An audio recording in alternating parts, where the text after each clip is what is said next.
Little Smoky River, you've been good to me.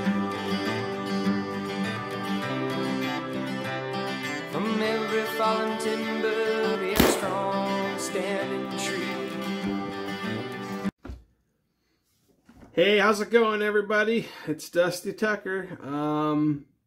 Well, this isn't going to be an enjoyable video for lots of the people that don't know, but I got some bad news for all Canadian firearms owners, recreational shooters, target shooters, collectors, everything like that, firearm related. Well, in this case, handgun related. If you're a Canadian citizen, as you have your possession and accusation license, and you would like to purchase a Glock 17, it's unloaded, by the way. I'll just do a quick check. Unloaded. Yeah, it's a sad day for all firearms owners. Anyone who wants to get into the sport or any kind of sport, firearm related, especially handguns in this case. Well, between Trudeau and Marco, they put a freeze on all handguns, you know, entering Canada. That was their first step. They weren't going to take the sales imports of any restricted firearms, handguns, from the US or anywhere, other country or whatever. That was their first step. Now they are putting a freeze on the sale and transfer and everything of handguns in Canada as well. So if I would like to sell this to Joe next door, I can't transfer it. They won't transfer it at all. And I had a feeling that they were working on that for a long time. Trudeau gets what he wants. He does what he wants. He's basically the spoiled little kid that just gets whatever he wants. So as of right now, it's just a freeze. And we all know how they are when it comes to spending money that they don't want to spend. Like the buyback program, which is, you know, 2 years ago, they put that AR-15 or M14 or whatever that you have hiding in your closet that you can't even take to the range because they're bad. And they're only designed to kill as many people as quickly as possible. Even though we don't have full autos in Canada, those are illegal, which get brought in illegally, and criminals tend to use those. So I don't know how that keeps falling on the law-abiding Canadian firearms owners. I think the only reason I can think of is it's the easiest thing for them to do and say, oh, well, the paperwork is all there, so let's just attack that because that's all we can really do. And honestly, this BS has been going on for such a long time. I'm starting to think that criminals are working for the government or vice versa. It's the only reasonable explanation. It doesn't make any other sense any other way. Think about it. It's just, it's ridiculous. When is the last time a law-abiding citizen with a up-to-date PAL took his Glock 17, went into a school and shot kids? And that gun was registered to that law-abiding citizen legally. Never. I don't even know if there's ever been a case like that. It's like 80-some% of the firearms crimes are done with illegal purchased guns that have like their serial numbers scratched off and everything like that. Mine's there. It's ridiculous. It's just the easy way out for them. It's just you know, putting a shitty patch over a ripped tear in the canvas instead of buying a whole new canvas. That's all they've been doing. Well, they've been doing that since as long as whatever. Anyways, I try to keep politics out of my videos. I tend not to talk about politics because it always pisses me off. It's to the point now where if I hear Trudeau's voice on the radio, the news, any media, I will change the channel, turn it off, and just walk away because the sound of his voice makes my blood boil. Between him and Marco is just, wow. Like, how dumb can you be? Like, I don't even want to it's going to make me pissed off just talking about it. But I just want to give a warning to all my fellow firearms enthusiasts that you can't buy handguns anymore in Canada. They put a freeze on it, and that's all it is right now, is a freeze. We can hope that maybe an election will happen, and maybe the conservative government will get in before they actually do something serious about this. Because if it's just a freeze, if the conservatives get in, they can just rewind that and take it away. But if it's a full ban, which they want to do, and I know they want to do it, it's going to be a lot harder to get rid of that. And we can only hope for the best. So who knows what we got in store for us in the future? I don't know. It's ridiculous. Another thing I want to talk about today, I know this is kind of a different video. I usually don't do kind of like talking videos, but I've been just really busy. I haven't been able to do shooting videos or anything like that. I've had a lot of other stuff going on. I got a new job, and it's 10-hour days, so it's long days, and but it's fun. I like it. It's something different every day from my typical caretaking job that I had before, just push and broom. In the, you know, that gets a little repetitive. I couldn't handle it anymore. I needed something else.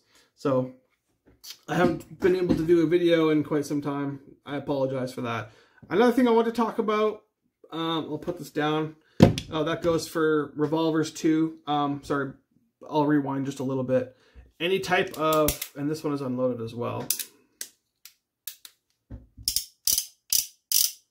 I don't keep, well, it's kind of a stupid habit, but in Canada, we can't have loaded firearms in the house. I mean, you can, who's going to know? But I mean, legally, if a cop comes in my house right now and I have a loaded gun, I can get in some serious shit. It's supposed to be stored in a separate container, locked, and all that jazz. Anyways, more Canadian bullshit. That goes for every handgun that there is, minus these girls, because, sorry, I'll get rid of this. I just like to have, I don't like to have metal on metal contact. Minus these girls, because these girls are considered antiques, and they're the really only, this is the only thing that Canadians, this is our beat around the bush. Like, you know how the politicians like to beat around the bush, or, you know, avoid red tape and shit like that? This is the way we can do it, and that's with an antique, because an antique is not considered a firearm. By the way, I suggest if anyone has an antique and doesn't have the paperwork for it yet, file for that paperwork. Call them, email them all the pictures and everything that they need, and get that paperwork. I would get it as soon as possible, because if they're going to go for these, they're going to get these next. If they're not the right paperwork, they're going to take them away as well, because I don't have my paperwork for this. I sent them an email with all my contact information, pictures, bore diameter, everything, every stamp, everything on this gun. Really good pictures, really well lit, lighting and everything. And that was 2 months ago, and I haven't heard word back from them yet. So I guess here on Monday, I'm going to call them and see if they got anything or not, because I feel like they're just delaying everything right now. So you could find yourself a Colt single action, like a first gen or something like that, which is technically still considered an antique. And you could, you know, get one of those. Those you can still, you know, I don't think you have to transfer that. You can just buy it outright, because they're not considered a firearm in the government's eyes.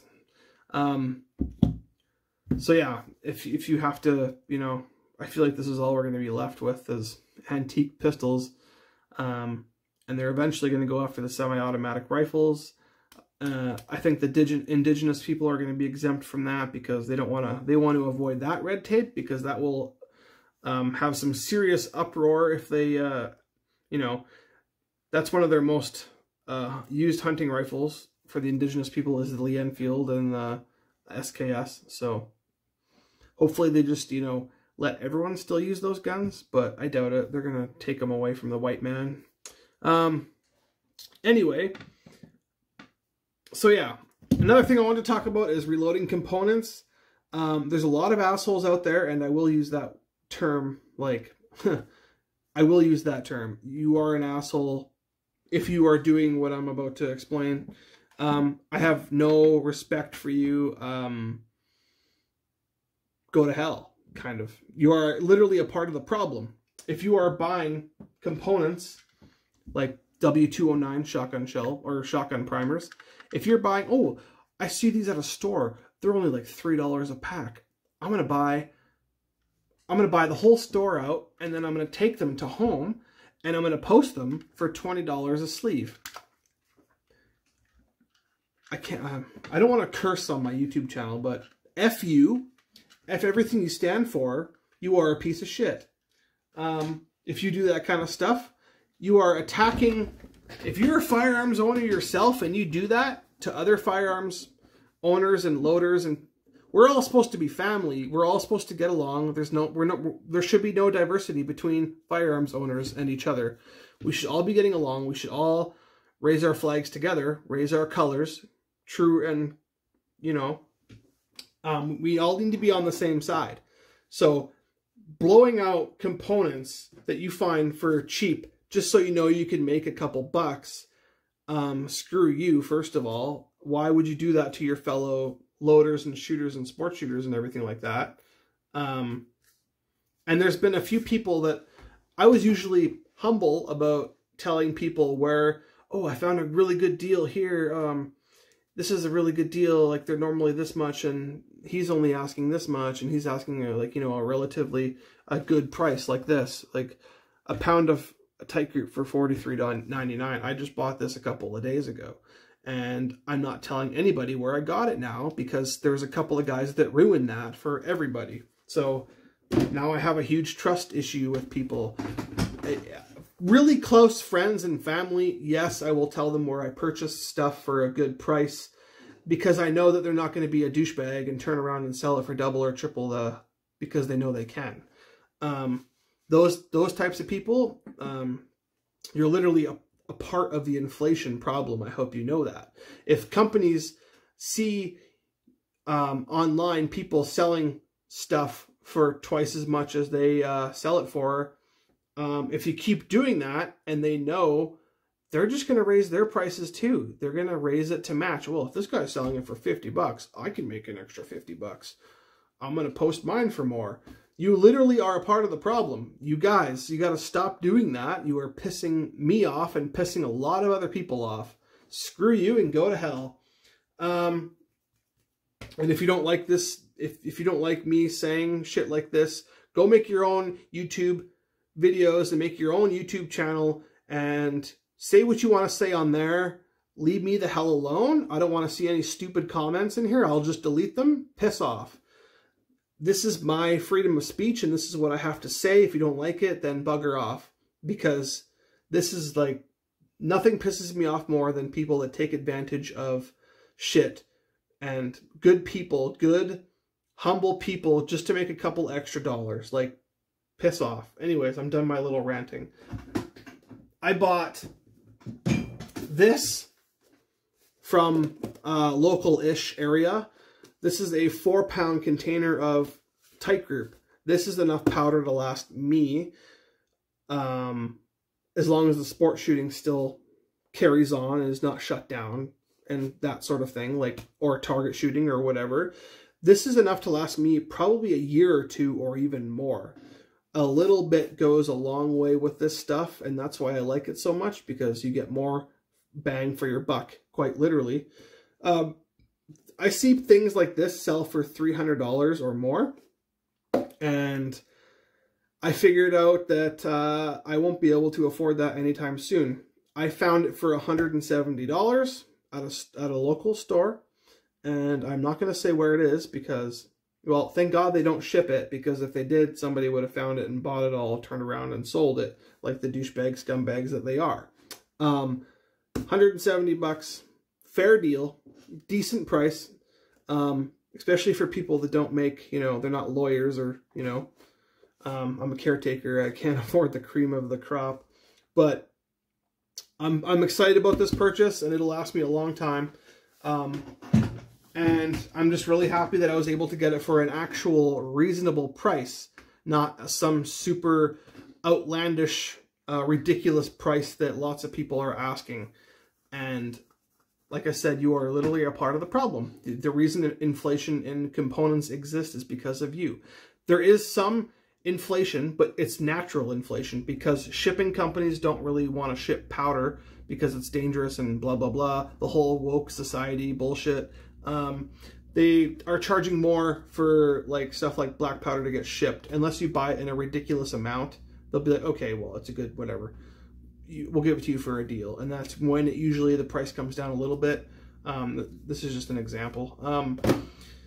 But yeah, like it's ridiculous, the prices that are, I understand that a little bit of inflation happened. Like 1,000 pistol primers, 1,000 large pistol primers. I paid $70, $75 last year. Was it last year or 2 years ago? Right before the height of COVID, before we weren't allowed to have gun shows anymore. I think I paid $75 or $80 for 1,000 large pistol primers.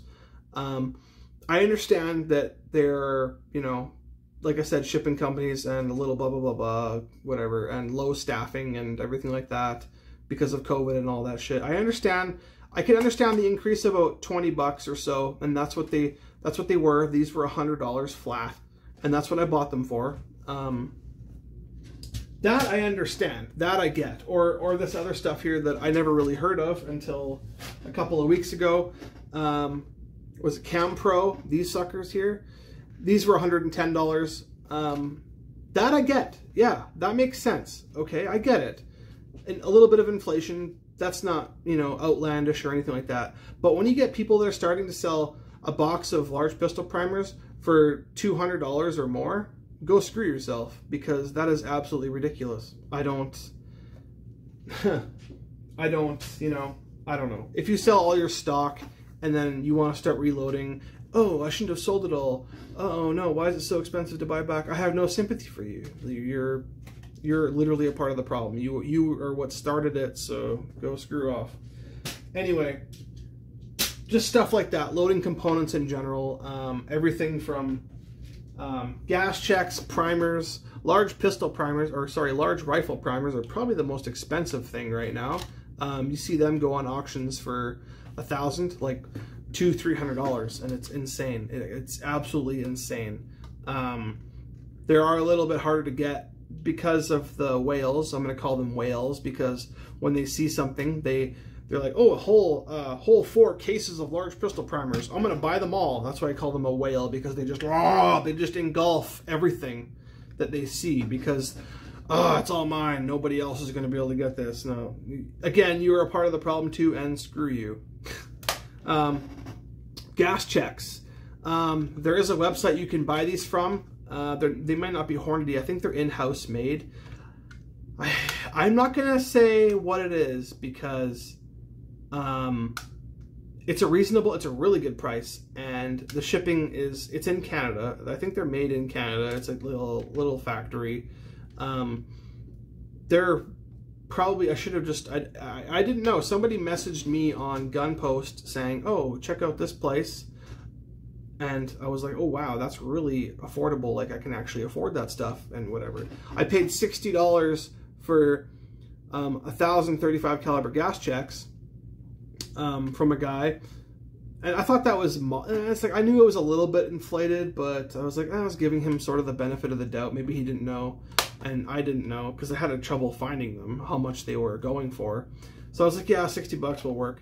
That website is selling them for, I think, half of that. Like, I think it's like $28 or $32 for 1,000, something like that. And yeah, oh wow, that's a really good deal. I don't want to tell anybody where I'm going to get it from, because they're going to be like, oh, if it's that cheap and everyone else is selling it for $60, $70, I'm going to go to that website and I'm going to buy up a crap ton of it, maybe even buy them out, and then I can resell them for more because I'm a douchebag and that's what I do. No, like, again, screw you and screw everything you stand for, because that's not right. You shouldn't do that. Like, if you are a part of a shooting club and everything like that, and you take advantage of a good deal just to turn around and sell it and backstab your own fellow man in your club, what are you doing? Like, you should be dragged out and feathered and tarred, right? Whatever order. it's kind of a dick move, really. Like, I can't stand for people that do that kind of shit. It drives me nuts. And like I said, if you don't like this video, I totally understand. Just go and whatever. This is totally my ranting moment. And it's not going to be a long video, I promise. It's probably going to be, I don't know, maybe 25, 30 minutes max. But yeah, the people that are taking advantage of, you know, your good fellow man, your club members and stuff like that, and backstabbing them and turning around and selling them for double the price, go to hell. You are a part of the problem, literally. So the component side of things, I just wanted to, you know, this stuff here, I didn't even know that it existed, and it's kind of expensive, but cleaning stuff hasn't really gone up yet. It's kind of around the same price. This is a more expensive can of G96, you know, gun treatment. This stuff is really good. I shout out for Kelly for that one. Thanks for showing me that stuff. I really do like it, by the way. It's good stuff. DD Freighter. Thank you for that. I still like Ballistol too as well, but that stuff is really, really nice, and the smell is tolerable. But yeah, you learn. If you're not learning, you know, then you're probably dead or dead inside. If you're not learning every day, if you're not learning something at least. I do weird things now too. Like, I bring home containers of sawdust. My wife's always like, why are you bringing home sawdust? Like, why can't you just get some from the garage? I keep throwing mine away, and I don't think to keep it. It makes good flux when you're melting down scrap, range scrap. It mixes, it gets all the impurities out of the lead and everything like that. It cleans it up nice. I like sawdust. So that's why I bring it home. I bring weird stuff home sometimes. But yeah, just try to be resourceful. As much as it sucks that you might not be able to get a Glock 17 in the next, I don't know how long.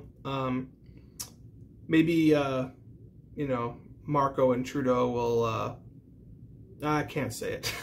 Maybe they'll just, you know, somehow disappear, and we won't have to worry about them anymore. And then maybe if the Conservatives get in and they backwash that plan, you can actually go out and get one of these. I was really hoping to get a 1911 and 45 ACP, but I just couldn't come up with the money. There was a couple I had a chance to purchase, but I just didn't have the money to do it, which sucks because I really wanted to get one of them, especially when I have all the loading components for it. I have a few loading components for firearms that I don't even have, and it sucks, but whatever. I'm just going to hold on to them in case, you know, one day I do get one, because maybe it'll be 10 years down the road. And then, oh, you can buy handguns again. Oh, but the dies are really hard to find. Good thing I have them then, right? And all the molds. I'm stocking up on molds right now because I heard a couple of things about lead.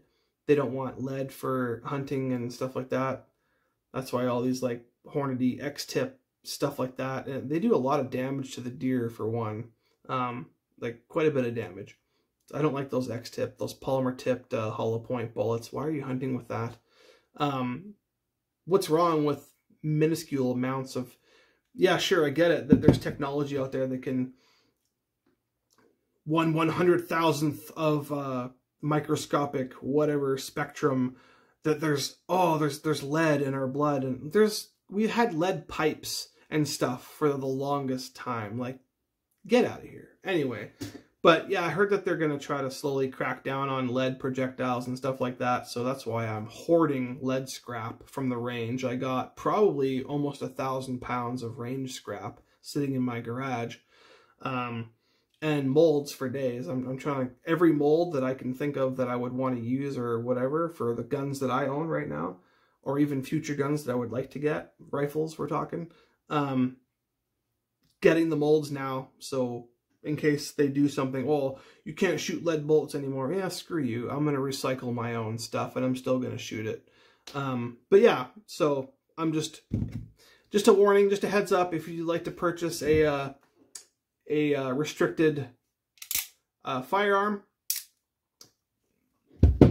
they got a freeze on it, so you're not going to be able to get one anytime soon. I don't know what's happening with that or what the future plans are. Well, we can only guess what their future plans are, but hey, we can just hold together, folks. Band together. You are what matters. You guys, your shooting clubs and everybody. We are all a part of the same team. We are all trying to have our freedoms back and everything. So stop stabbing each other in the backs and let's just band together and let's keep being decent human beings. Until next time, Dusty Tucker signing out. See you guys next time. Keep shooting.